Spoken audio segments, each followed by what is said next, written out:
Hello, Sergey and David here. We are with Roof Fit right here in Louisville, Kentucky, and we just went across a little situation where we realized that most building business owners don't have enough education to make a decision on what kind of roofing better for their properties. And we see that we as real roofers there to fix the problems that could be avoided if the owners can make a proper choice when they decide what kind of roofing then they want to install. And David doing it long enough, over 25 years, that his experience we better to hear. And I just want to ask him, and you consider if it's something you be interested to know. What kind of roofing common for commercial applications, and what kind of issues people dealing with on different applications? What be best, what pluses, what minuses? So I'll pass it to you, David. Thanks, Sergey. The one thing that I think is very important is that whether building owner or general contractor or architect for that matter has the information that is best suited for that application on that particular piece of property. So every property has a different way it lays out, different environment it's in, different things along that line to actually know which systems to look at. As a roofing contractor, you're responsible to not just put the correct system down or put it down the way the manufacturer specified, but also to know that you're giving your customer the most information he can get to make the best decision, both financially and long term, in whatever he puts on his roof. With that being said, there are EPDM systems, which falls under single ply. So you have EPDM, TPO, PVCs, and then you have asphalt systems, which fall underneath built up, gravel surface built up, SDS, modifieds, and you can get into 4-ply, 3-ply systems along those lines, and so on down the line with that. And then you get into other systems that spray foam, different things along that line. So to know which one is going to be suited, it's always best as an owner to do your homework, to make sure that you're looking at all the options to know which system is best for you. Cost-wise, there is a large gap between these. Some of them have a much better lifespan, more durable based upon a lot of foot traffic, a lot of activity, where other ones are really good for shaded environments or areas where you don't have as much sun. Other applications have issues with shrinkage and dry rot, so you want to be careful with where those are installed. Tree overhang, anything along those lines are all factors you have to take into consideration when you're putting these systems on.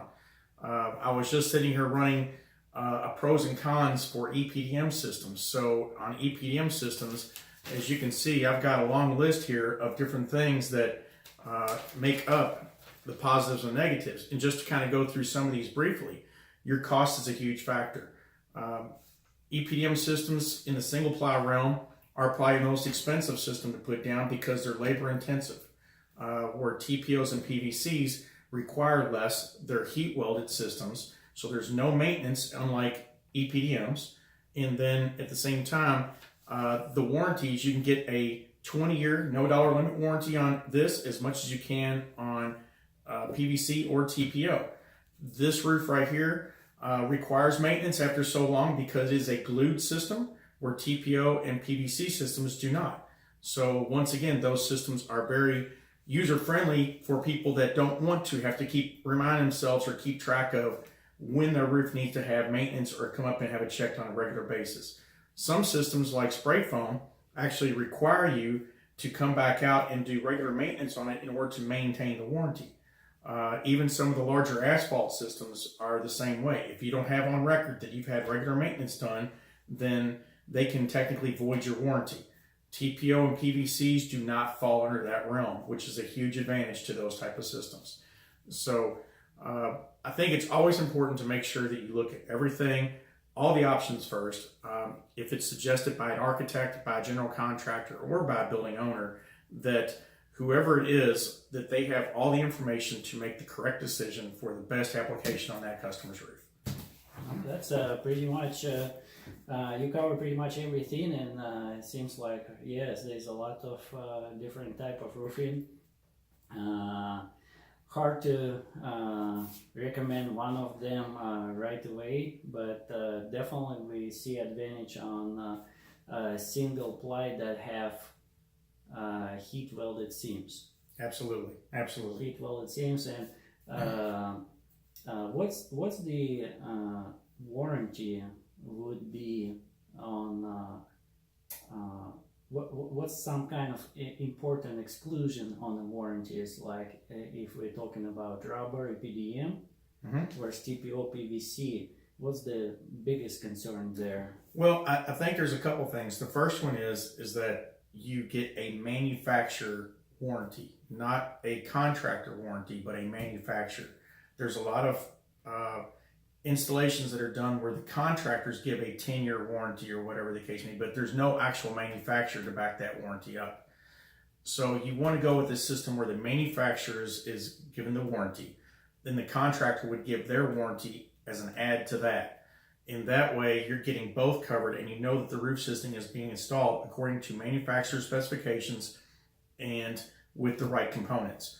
So when you get a contractor warranty, you may not get all the components that go with that system. So you need to make sure that those fall into place. The other thing is ponding water, for instance. Big issue with rubber roofs. They are not guaranteed under ponding water conditions, where PVC and TPOs are, because it's a leak build-up. Built-up roofs? Built-up roofs, once again, they're great systems for a lot of foot traffic.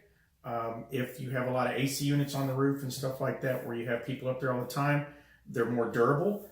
They last a long time, but they do require regular maintenance according to manufacturer's warranty.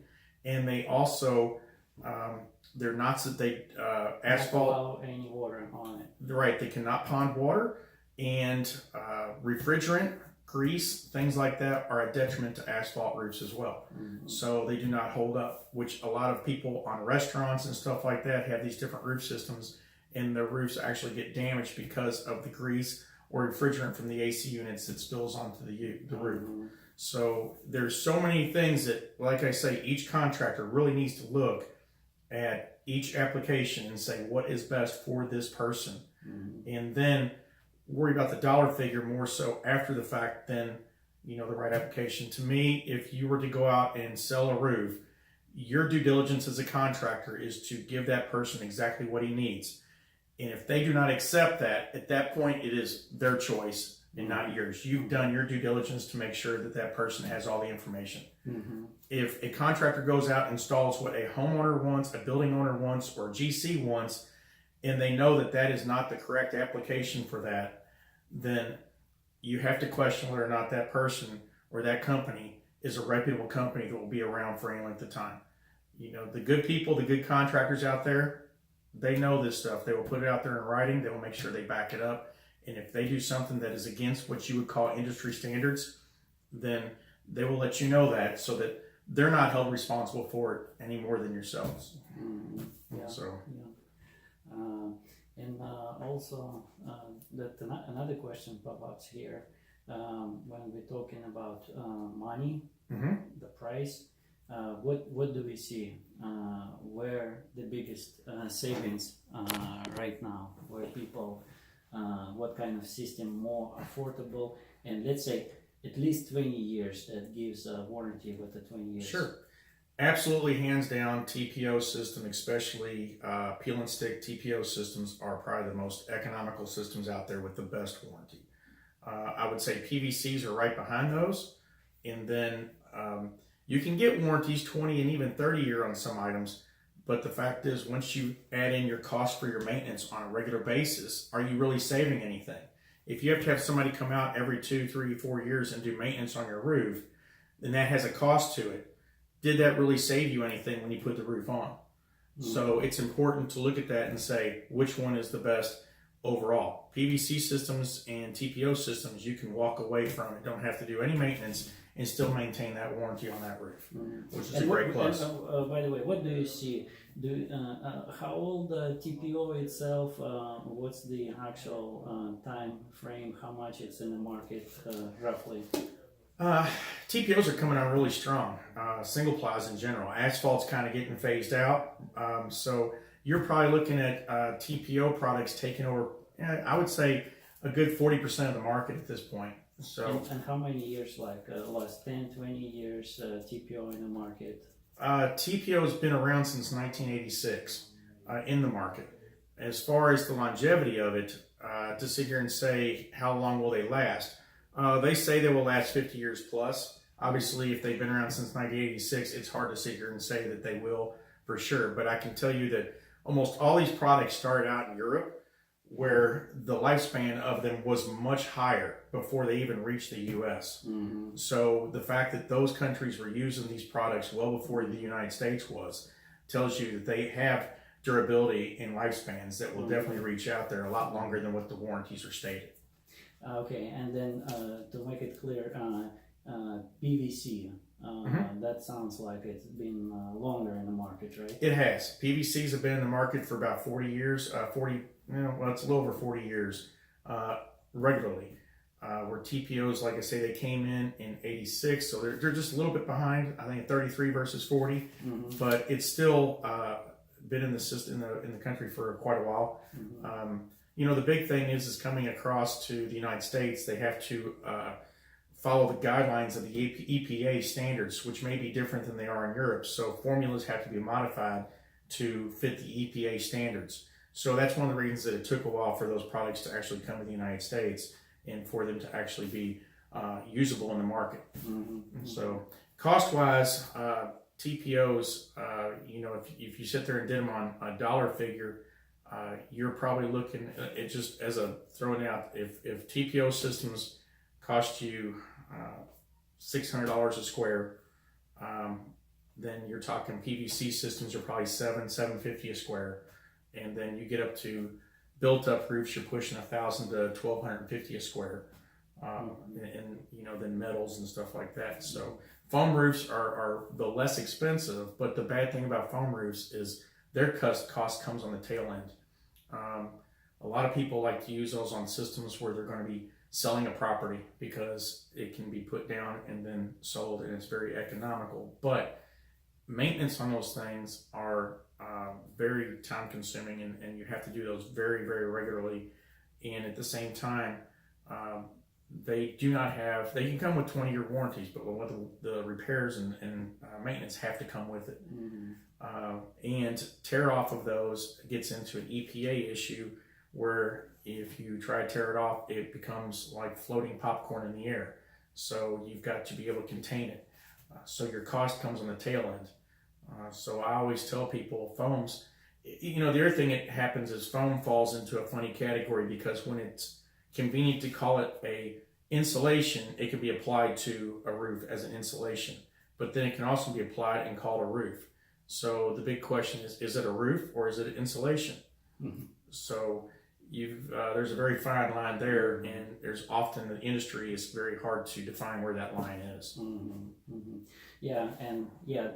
True, as a roofers, we do see so much damage on those spray foam roofs, and so hard to fix it. It's so labor involved, and still no guarantee after you fix it. Whereas if you go on PVC roof, it's 30-year-old, you can put a new patch with a heat gun. It would take probably just 20 minutes to put a patch over there, and it's still weldable. You still can put that patch over there. Completely different story with spray foam, completely different story with build-up roofs, much more involved. So we do see that so much advantage have those single-ply roofs, which TPO, PVC and EPDM, but like we said, EPDM kind of disqualify a little bit because no pond in water. warranty completely not allowed to have any ponding water, and we do see that ponding waters all the times. We do see leaks on the seams. We come back, we repair those seams or just the holes. The holes, you come with a little patch to cover the hole. If water is still staying in there, you know how long that patch will stay there. It's gonna come up. Whereas you come in with a TPO patch, you use heat gun to weld it to existing membrane. It doesn't matter, water can stay there. You don't have a leak in this area anymore. So we do see it definitely advantage to install TPO PVC roofs. We see that it still has good warranties. You know, some companies offer LEED points. Yeah. UV protection and environmentally friendly product. Yep. Advantages here. So we just wanna give that message to building owners that making decisions on what kind of system to put on, not just taking from architects or GCs that usually not the one who come back and go after all those leaks and problems. We are the one who coming back and fixing everything. So we want to just share that your more reliable choice and more economical choice would be between TPO and PVC. That's the message, is that right? That is absolutely correct. Okay, well, enjoy the video.